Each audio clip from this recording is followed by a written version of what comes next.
എല്ലാവർക്കും നമസ്കാരം. Astro thoughts by Anitha Raghunath എന്ന എൻ്റെ വീഡിയോ ചാനലിലേക്ക് സ്വാഗതം. 2025 ഗ്രഹഗോചരത്താൽ മകരക്കൂർ നക്ഷത്രജാതരായ, അതായത് ഉത്രാടം 2, 3, 4 പാദം നക്ഷത്രജാതർക്കും തിരുവോണം, അവിട്ടം 1, 2 പാദം നക്ഷത്രജാതർക്കും ഉണ്ടാകുന്ന വർഷഫലത്തെപ്പറ്റി പറയുവാനാണ് ഈ വീഡിയോയിലൂടെ ഉദ്ദേശിക്കുന്നത്. 2025 വർഷത്തെപ്പറ്റി ചിന്തിക്കുമ്പോൾ പ്രധാനമായും മനുഷ്യജീവിതത്തെ സാരമായി ബാധിക്കുന്ന ഗ്രഹങ്ങളുടെ രാശി മാറ്റം വരുന്നു എന്നുള്ളത് അറിയണം. അതായത് ഒരു രാശിയിൽ 2.5 വർഷക്കാലം നിന്ന് മനുഷ്യജീവിതത്തെ കാര്യമായി തന്നെ ബാധിക്കുന്ന നവഗ്രഹങ്ങളിൽ ഈശ്വരൻ എന്ന് കൽപ്പിക്കുന്ന ശനിയുടെ രാശിമാറ്റമുള്ള വർഷമാണ് ഈ 2025. അതുപോലെ തന്നെ ചന്ദ്രനും സൂര്യനും പോലും ഗ്രഹണം ബാധിപ്പിക്കാൻ ശക്തിയുള്ള രാഹുകേതുക്കളുടെ ആ ഒരു ആക്സിസിൻ്റെ ഒരു മാറ്റവും ഈ ഒരു 2025 ഉണ്ട് എന്നുള്ളത് ശ്രദ്ധേയമാണ്. അപ്പോൾ ഈ രാഹുകേതുക്കൾ ഈ രാശി മാറുന്നതും മനുഷ്യജീവിതത്തെ സാരമായി ബാധിക്കാനുള്ള സാധ്യതകൾ ഏറെയാണ്. അതുപോലെ തന്നെ വ്യാഴം എന്ന് പറഞ്ഞാൽ സർവേശ്വരകാരകനായ വ്യാഴമാണ്. സർവേശ്വരകാരകനായ വ്യാഴം എല്ലാ വർഷവും രാശി മാറുന്നു. അതായത് എല്ലാ ഈശ്വരന്മാരുടെയും അധിപതി എന്ന സ്ഥാനമാണ് ഈ വ്യാഴത്തിനുള്ളത്. ജാതകവശാലും ചാരവശാലും വ്യാഴം അനുകൂലമാണെങ്കിൽ എല്ലാവിധ ദോഷങ്ങൾക്കും ഒരു പരിധിവരെ ശാന്തി ലഭിക്കും എന്നാണ് പ്രമാണം. ലക്ഷം ദോഷം വ്യാഴം തീർക്കുമെന്ന് ചൊല്ലു തന്നെയുണ്ട്. ഏതാണ്ട് ഒരു വർഷമാണ് വ്യാഴം ഒരു രാശിയിൽ നിൽക്കുന്നത്. ജന്മരാശിയുടെ 2, 5, 7, 9, 11 ഭാവങ്ങളിൽ നിൽക്കുമ്പോൾ വ്യാഴം അനുകൂല ഫലങ്ങൾ നൽകും. മറ്റു ഭാവങ്ങളിൽ നിൽക്കുമ്പോൾ പ്രതികൂല ഫലങ്ങളുമാണ് വ്യാഴം നൽകുന്നത്. ഇത് അടിസ്ഥാനമാക്കിയും നമ്മൾ ഓരോ രാശിജാതരുടെയും ഫലം ചിന്തിക്കേണ്ടതുണ്ട്. അതുപോലെ രാഹുകേതുക്കൾ നിൽക്കുന്ന സ്ഥാനം അനുകൂലമല്ലെങ്കിൽ അതിൻ്റെ ഒരു ദോഷഫലങ്ങളും നമ്മൾ അറിയണം. അപ്പം ജാതകത്തിൽ ഈ ഗ്രഹങ്ങളൊക്കെ അനുകൂലമാണെങ്കിൽ ഇതൊരു പരിധിവരെ ഓരോ ജാതനും പ്രതിരോധിക്കുവാനും ഉള്ള ഒരു ശക്തി ഉണ്ടാവും. എന്നാൽ ജാതകത്തിലും ഈ ഗ്രഹങ്ങളുടെ ഫലം എങ്ങനെയെന്ന് വിലയിരുത്തി വേണം മൊത്തത്തിൽ കാര്യം ചിന്തിക്കുവാൻ. എന്നാലും ചാരവശാലുള്ള ഈ ഗ്രഹങ്ങളുടെ സഞ്ചാരത്തിന് വളരെ പ്രാധാന്യമുണ്ട് എന്നതിനാലാണ് ഇങ്ങനെ ഒരു വർഷഫലം പറയുവാൻ മുതിരുന്നത്. അപ്പോൾ നല്ലതും ചീത്തയുമായ അനുഭവങ്ങൾ ഒരുപക്ഷെ പറയേണ്ടി വന്നേക്കാം. അത് നിങ്ങളെ നിരുത്സാഹപ്പെടുത്തുവാനോ കർമ്മത്തിൽ നിന്ന് വ്യതിചലിപ്പിക്കാനോ ഒന്നുമല്ല. നമ്മൾ ആ ഒരു ദോഷം കണ്ടാൽ ആ ഒരു ദോഷത്തിന് വേണ്ട പരിഹാരങ്ങൾ ഈശ്വരാർപ്പണത്തോടുകൂടി ചെയ്യുകയാണെങ്കിൽ തീർച്ചയായും നമുക്ക് ഈ ദോഷങ്ങളിൽ നിന്ന് മാറി നിൽക്കാൻ കഴിയും. അതൊന്ന് സൂചിപ്പിക്കുക മാത്രമാണ് വീഡിയോയിലൂടെ ഉദ്ദേശിക്കുന്നത്. ആരെയും ഭയപ്പെടുത്തുക എന്നുള്ള ഉദ്ദേശമില്ല എന്ന് മനസ്സിലാക്കണം. നമ്മൾ ഇപ്പോൾ ശനിയൊക്കെ അനുകൂലമാകുമ്പോഴോ ഇനി ശനിയുടെ ആ ദോഷമൊക്കെ മാറി ഇനി എന്തും ചെയ്യാം എന്നുള്ളൊരു ധൈര്യത്തിൽ ചാടിപ്പുറപ്പെടുമ്പോൾ മറ്റ് ദോഷങ്ങൾ നമ്മൾ കാണാതെ പോകരുത് എന്നർത്ഥം. അപ്പോൾ ആ ഒരു ദോഷങ്ങൾ എന്തെങ്കിലും ഉണ്ടെങ്കിൽ അതിനുള്ള പരിഹാരം ചെയ്തുകൊണ്ട് വേണം നമ്മൾ ഒരു കർമ്മത്തിൽ മുഴുകുവാൻ. അതൊന്ന് സൂചിപ്പിക്കുക എന്നുള്ളതാണ് ഈ വീഡിയോയുടെ ഉദ്ദേശം. അത് ആദ്യമം തന്നെ പറഞ്ഞുകൊള്ളട്ടെ. അങ്ങനെ പരിഹാരങ്ങൾ പറയുന്നതിലൂടെ ഈ ഒരു വീഡിയോ എല്ലാവർക്കും ഉപകാരപ്പെടുമെന്ന് തന്നെയാണ് എൻ്റെ വിശ്വാസം. വീഡിയോ എല്ലാവർക്കും ഇഷ്ടപ്പെടുകയാണെങ്കിൽ കമൻറ്റ് ചെയ്യുകയും സബ്സ്ക്രൈബ് ചെയ്യുകയും ചെയ്യണേ. അപ്പോൾ നമുക്ക് ഇനി മകരക്കൂർ ജാതരുടെ വർഷഫലത്തിലേക്ക് കടക്കാം. മകരക്കൂറുകാരുടെ 2025 മാർച്ച് 29 ശേഷമുള്ള ഒരു കാലം ചിന്തിച്ചാൽ ഇവർക്ക് ശനി വളരെ അനുകൂലമായി വരുന്നു.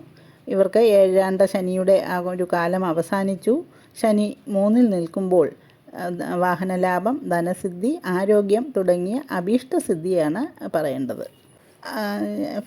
വ്യാഴമാണെങ്കിൽ ഇവർക്ക് 5-ാം ഭാവത്തിലും രാഹു 3-ാം ഭാവത്തിലും നിന്നുകൊണ്ട് സുഖം, ഉന്നതി, ധനാഗമം, കാര്യങ്ങളിൽ സാഫല്യം ഒക്കെ ഉണ്ടാകുന്ന സമയം തന്നെയാണ്. വാഹനലാഭമുണ്ടാകും, പുത്രന്മാരെ കൊണ്ട് സന്തോഷമുണ്ടാകും. അതുപോലെ സ്വർണ്ണാഭരണങ്ങളുടെ സിദ്ധി, ഗൃഹലാഭം, വസ്ത്രലാഭം ഇവയൊക്കെ ഉണ്ടാവും. പ്രശസ്തമായ വിജയം നേടും. ഇതൊക്കെയാണ് ഇങ്ങനെ ഈ ഗ്രഹങ്ങളെ കൊണ്ട് പറയേണ്ടത്. എന്നാൽ വ്യാഴം ഇനിയിപ്പോൾ മെയ് 15 രാശി മാറുന്നു. അതായത് ഇവർക്ക് അനുകൂലമായി നിന്നിരുന്ന വ്യാഴം 6-ാം ഭാവത്തിലോട്ട് വരുന്നു. അത് ഇവർക്ക് അത്ര കണ്ട് നല്ല ഫലമല്ല തരുന്നതെന്ന് അറിയണം. അതായത് ശത്രുസ്ഥാനത്ത് ആണ് വ്യാഴം വരുന്നത്. അപ്പോൾ ശത്രുക്കളുടെ ഉപദ്രവം വർദ്ധിക്കാനുള്ള സാധ്യതയാണ് കാണുന്നത്.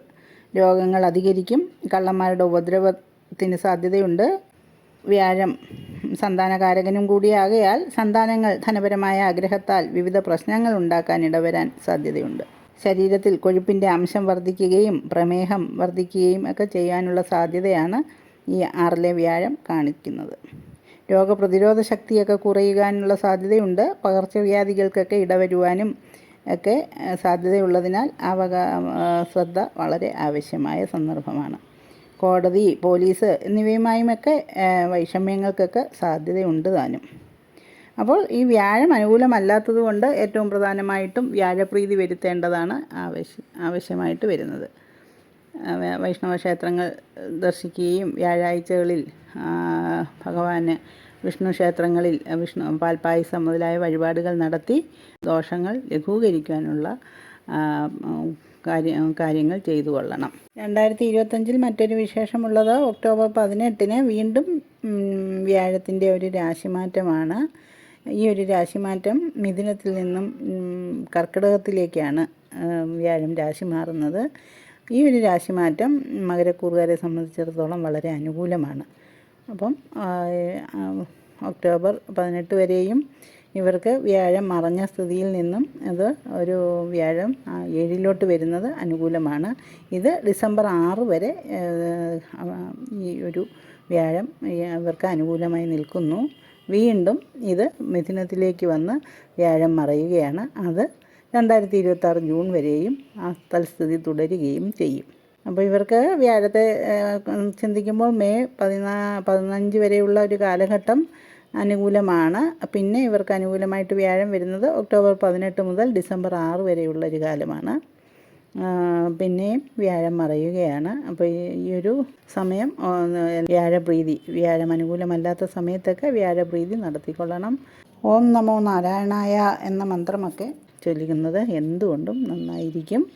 വ്യാഴാഴ്ചകളിൽ ശ്രീകൃഷ്ണ ക്ഷേത്രങ്ങളിലും വിഷ്ണു ക്ഷേത്രങ്ങളിലുമൊക്കെ ദർശനം നടത്തിയും പാൽപ്പായസം വഴിപാട് നടത്തുകയും ഭാഗവത പാരായണം, വിഷ്ണു സഹസ്രനാമജപം ഇവയൊക്കെ വ്യാഴദോഷത്തിന് ലഘൂകരിക്കാനുള്ള വഴികളാണ്. പിന്നെ നമുക്ക് നോക്കേണ്ടത് മെയ് 19 രാഹു രാശി മാറുന്നു. രാഹുകേതുക്കളുടെ ആ ഒരു ആക്സിസിന് ചേഞ്ച് വരികയാണ്. അപ്പോൾ അതിനും രാഹു ഇവർക്ക് അനുകൂലമായി 3-ൽ നിന്നിരുന്ന രാഹു ധനസ്ഥാനമായ 2-ലേക്ക് വരുന്നു. അതായത് മകരക്കൂറുകാർക്ക് രാഹു 2-ലും കേതു 8-ലുമായാണ് രാശി മാറുന്നത്. ഈ 2 സ്ഥിതികളും അനുകൂലമല്ല എന്നറിയണം. ധനനഷ്ടം, ആരോഗ്യനഷ്ടം എന്നിവ കൂടാതെ അറിഞ്ഞോ അറിയാതെയോ വിഷാംശം ശരീരത്തിൽ പ്രവേശിക്കാനുള്ള സാധ്യതയും മുന്നിൽ കണ്ടുകൊള്ളണം.